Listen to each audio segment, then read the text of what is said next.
పుచ్చుకోవద్దన్నాడు, పుచ్చుకోవద్దన్నాడు, పుచ్చుకోపోతే ఎట్లా, పుచ్చుకోవద్దన్నాడు అని ఏడుచుకుంటా ఆజ్ఞని సగం పాటించి సగం పాటించకుండా అటు ఇటు కాకుండా అయిపోతాం. కానీ ఇక్కడ ఏమన్నాడు? ప్రేమించి మానేసేయమన్నాడు. అని ప్రేమించరా నాయన.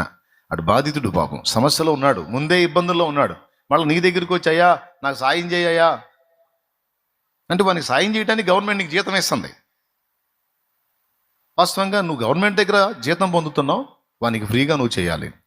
కానీ నువ్వు వానికి చేసి వాని దగ్గర కూడా, ముందే బాధితుడు వాని దగ్గర కూడా లంచం ఆశిస్తున్నావు. తప్పు కదా అది. నువ్వు ప్రేమించినట్టు కాదు కదా. ప్రేమించు. నేను దేవుణ్ణి ప్రేమిస్తున్నాను, సహోదరుణ్ణి ప్రేమిస్తున్నాను. అతడు వచ్చి అయ్యా మరి నాకు ఆ పొలం అది వైనోవేటెడ్ చేయాలంటే ఎంత తేవాలయ్యా? కాదులేండి ఎక్కడన్నా అప్పన్న తెచ్చుకుంటానండి.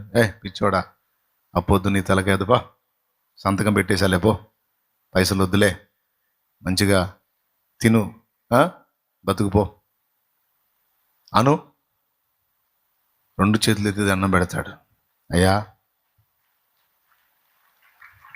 డబ్బులు ఇవ్వకపోతే పని కాదు, డబ్బులు ఇవ్వకపోతే పని కాదని చాలామంది అంటే, ముందే అన్నానికి లేని బతుకుతున్నానయ్యా, ఎక్కడ తేవాలా ఎట్ట చేయాలా అని చాలా బాధపడ్డానయ్యా.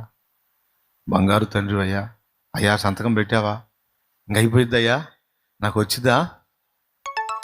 ఒకళ్ళైతే ఏడుస్తారండి చేతులు పట్టుకొని.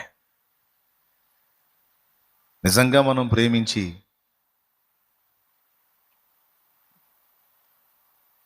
వద్దులే పో అంటే ముందు అతను ఎంత సంతోషపడతాడో నాకు తర్వాత సంగతి. కానీ